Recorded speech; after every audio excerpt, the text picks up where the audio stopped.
Morton, the studio director here at Hover Architecture. I'm here with my colleague Phil Walz, and we're going to talk about technical design and requirements in site design and car wash. Phil is our local technical expert, and his knowledge is vast, and he's worked on a variety of different car washes.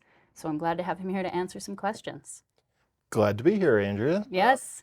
Again, this is going to be a pretty interesting conversation about site planning and site layout for car washes. Here at Hover Architecture, we have done quite a few variety of site planning and configurations. So we've seen a lot of situations. We've resolved a lot of troubling conditions as well. So I guess with that, let's just jump right into some of the conditions that make for excellent site planning and layout.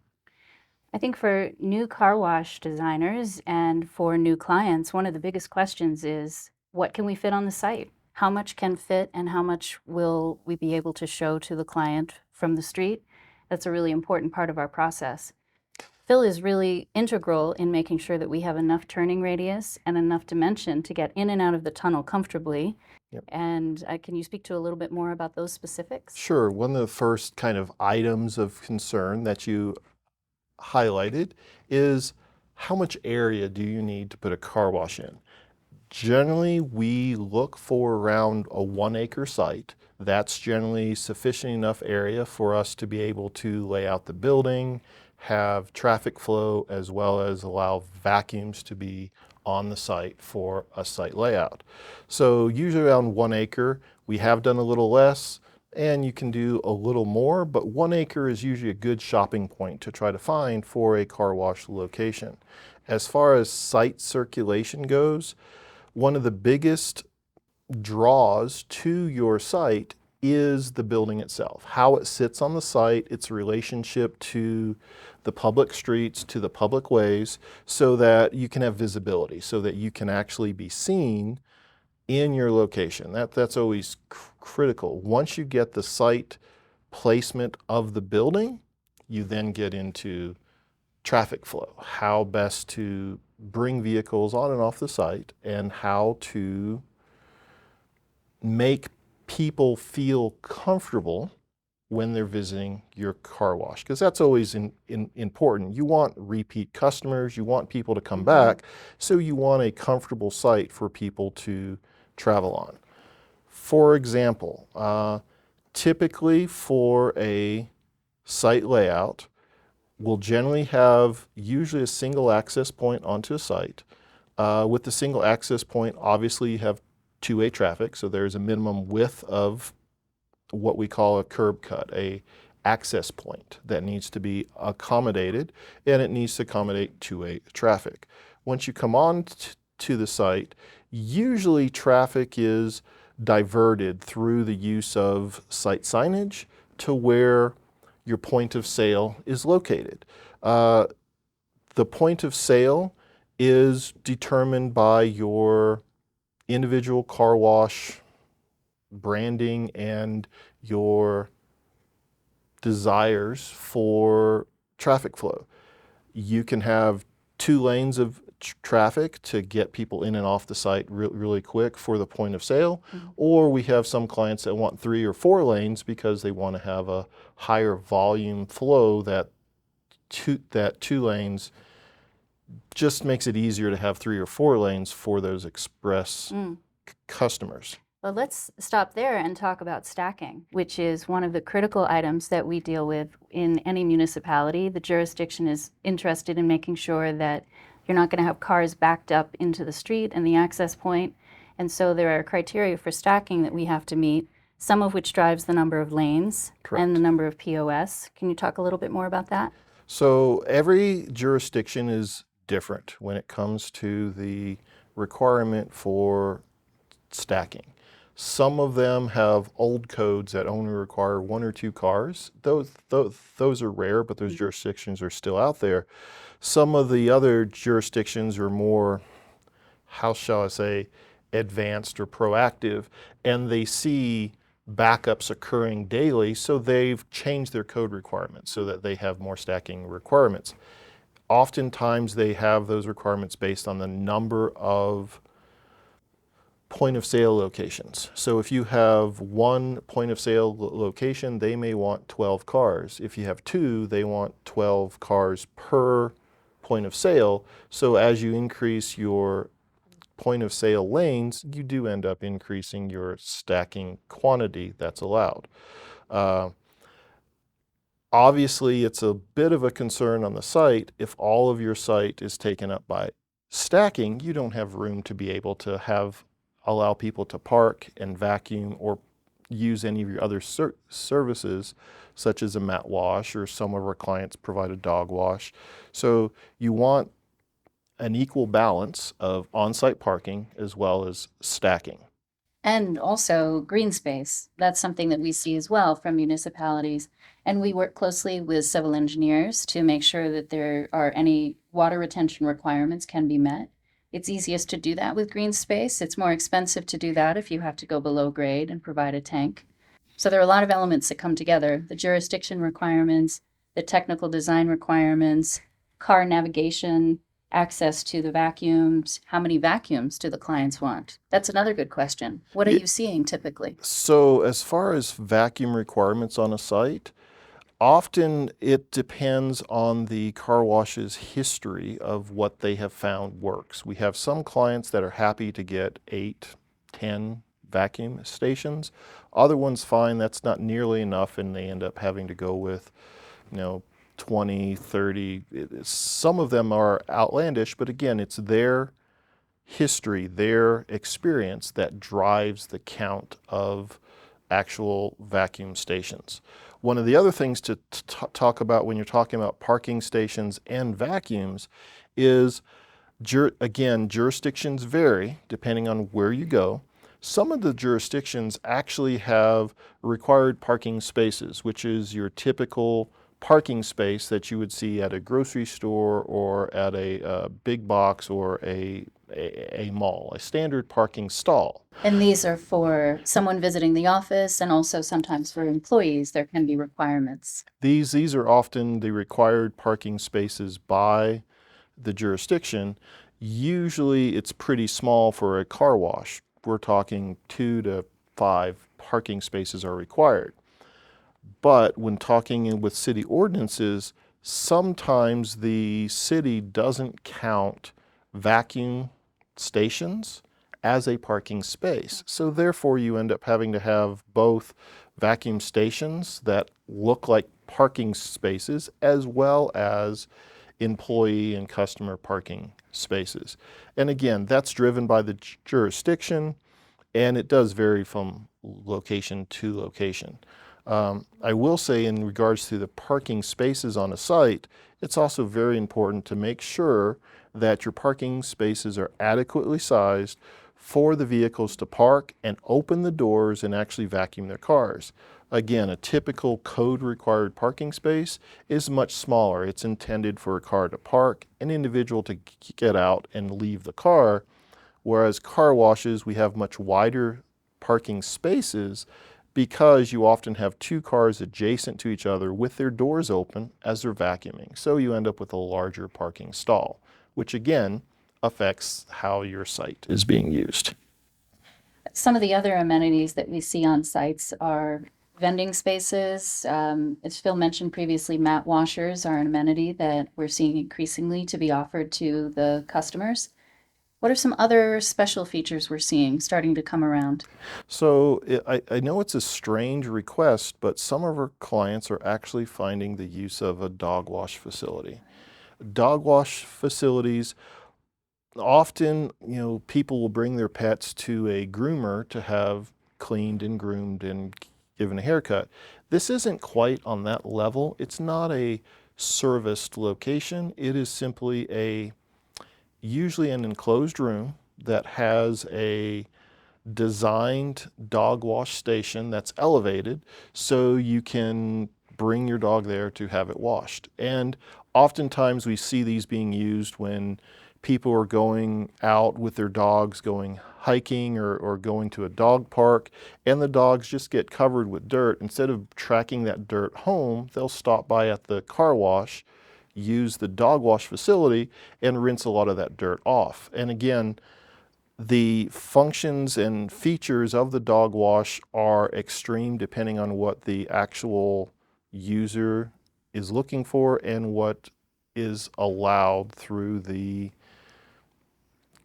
dog wash equipment. Sometimes they'll have not only soap and shampoo, some of them have an option to have a flea and tick dip spray with it as well. And again, it's kind of odd to have a dog wash at a car wash, but hey, if you're gonna go and treat your car, you might as well treat your pet as well. If you're going to clean the inside of your car, you don't want to put a dirty dog back inside. This is so true as well. Some of the other elements of site design are really related to visibility from the street and how does someone see your car wash? Not only how do you distinguish yourself from the competitors, but how are you visible when we're on a highway and we're going 55 miles an hour, or even a local regional road where it's 40 or 35. It really makes sense to be able to be visible from a few blocks away to help people navigate and also to capture their interest as they're driving by. This is where Hover can really help an owner when it comes to doing architecture and design for a car wash. There's a lot of features that can be incorporated into the building that does affect your draw from the local roadways. We can install a tower that gets you elevation and height, so it's visibility from a distance. We can adjust the colors and the materials so that they stand out, so the car wash becomes really visible and you can actually see it and you understand what the function of that car wash is by just looking at the colors and the appearance.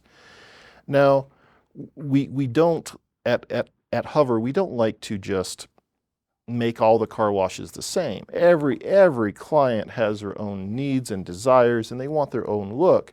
And again, Hover is an architectural firm and we provide the ability to assist with design so that we can achieve your goals of visibility, popularity, maybe even branding, so that we can make sure that those colors work. And we work with the jurisdiction to make sure that those colors and those materials are allowed so that you can get approved and get the desired look that you want.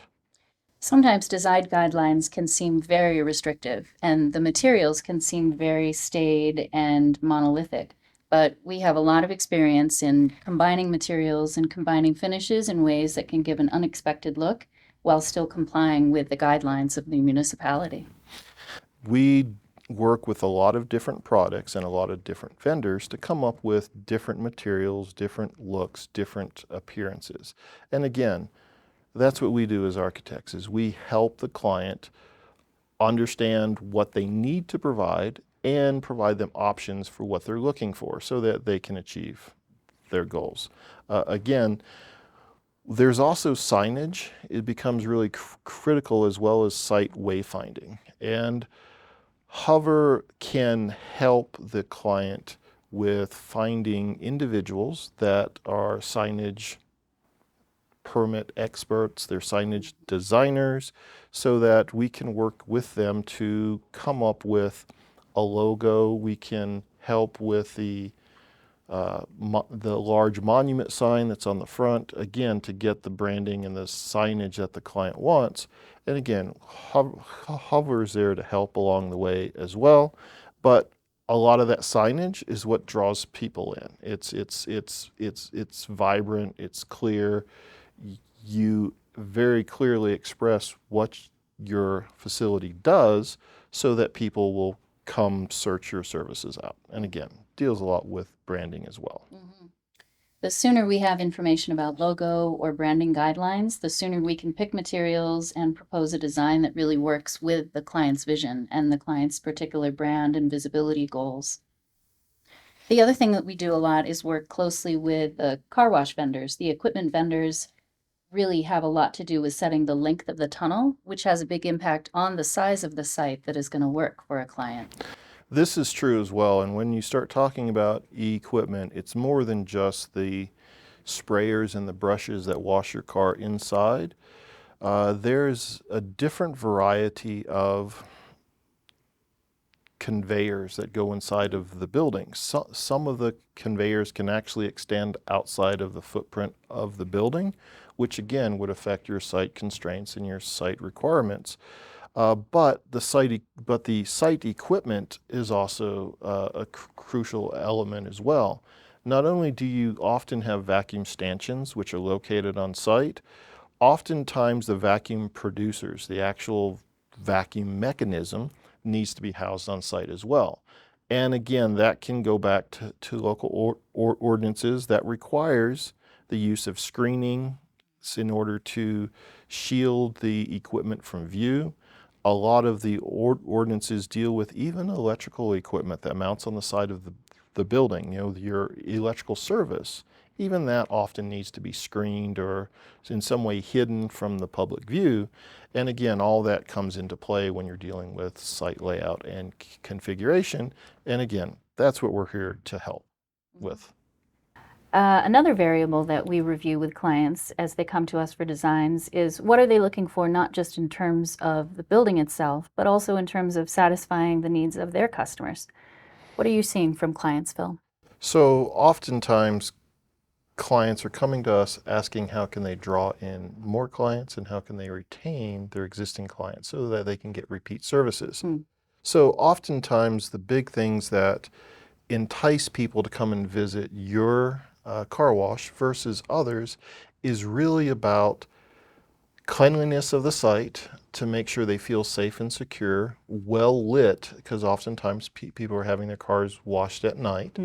Also, having room to maneuver their car on site if people feel that the car wash is too restrictive or too tight or the corners don't work for them, they're uncomfortable and they tend not to come back.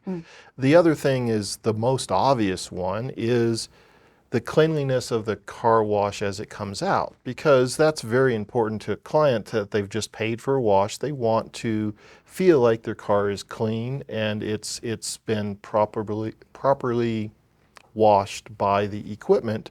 So if the client is satisfied with the wash and it's a safe, comforting environment, they will often come back. The other thing that's very, very helpful for clients is when they come to actually make a purchase at your wash, that they're not too overwhelmed with a lot of options of what kind of features that they provide in the wash. Oftentimes you'll have a representative from the car wash there at your point of sale to help assist with making those decisions. Some examples would be in wintertime, if we have a lot of salt from clearing the roads, sometimes people want to go for the extra undercarriage wash because they want to wash off that salt and grime from the winter driving. But again, to bring customers back, the biggest thing is for customers to feel comfortable at your site and feel invited. Warm employees that are helpful, willing to assist, and of course, everyone, if they're bringing their car there to be washed, they have pride in their car and they don't want their car damaged. So that's always important as well, making sure that your cars are kept clean, don't get damaged, and it's a nice, safe environment to visit. A car is really one of the biggest investments most of us make, and so washing your car regularly protects the surface, it prolongs the life of the car, it keeps some of those contaminants that we encounter on the roads, it keeps them out of the water systems, it keeps them out of the storm runoff systems. A lot of sites have reclaim, which we haven't talked about, but those are some of the features that we work with clients to bring both to their business and to the greater community so that they can serve their clients in the best way possible. So this has been just sort of a brief overview of some of the factors of site design. These have been mostly specific to express car wash tunnels, but there are many other varieties, and we may cover those in some future blog posts. Thank you for your time. We hope you'll work with us in the future. Thank you for joining us.